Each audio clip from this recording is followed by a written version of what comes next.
Begitu juga menyangkut kiblat. Sekarang saya tanya, kemarin kan ramai dulu di Kemenak, kiblat semuanya diukur dengan GPS, terus beberapa masjid dikomentari salah, karena diukur pakai apa? GPS. Kalau dalam bahasa falak disebut yaumarosdil kiblat. Memang bisa diilmun. Tapi pertanyaannya begini, dari awal Allah ngendikan fawal liwajhaka syatral masjidil haram. Kamu yang penting sholat itu menghadap masjid. Masjid itu ya bangunan. Sehingga kata Ibnu Abbas yang diriwayatkan banyak ulama mengatakan Al-Ka'bah kiblatun li ahlil masjid wal masjid kiblatun li ahlil haram wal haram kiblatun li ahlil masyriq wal maghrib. Jadi kalau orang di dalam masjid kiblatnya harus Ka'bah. Di luar masjid kiblatnya asal bangunan Masjid Haram. Tapi di luar sini kayak di Indonesia boleh semua tanah haram. Kenapa begitu? Kata Ibnu Abbas karena Quran turun bilisanin Arabiyyin mubin. Jadi kalau orang Jogja kalau mau ke Jakarta arahnya kemana? Barat. Itu sebetulnya ketika Anda ke barat itu persis Jakarta apa bisa saja pasnya itu Pangandaran. Tapi orang itu akan bilang kalau ke barat ya ke Jakarta.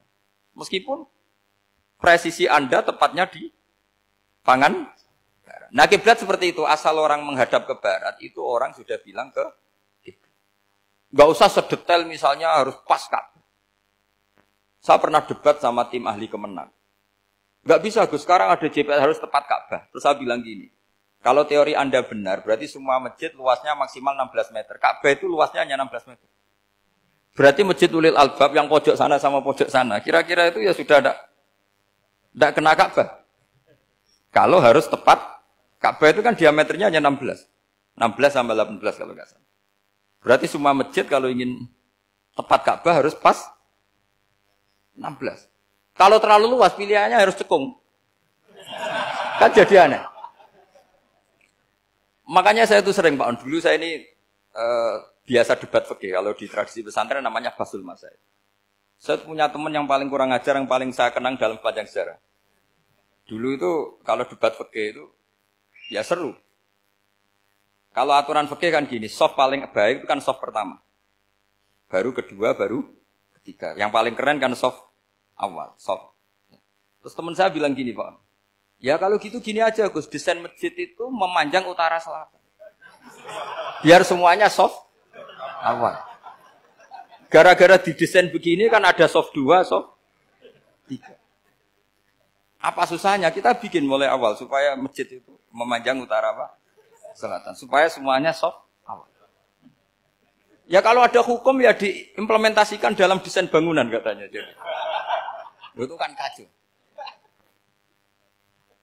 Terus akhirnya saya jawab, lalu setelah begitu yang paling afdol siapa? Yang dekat imam.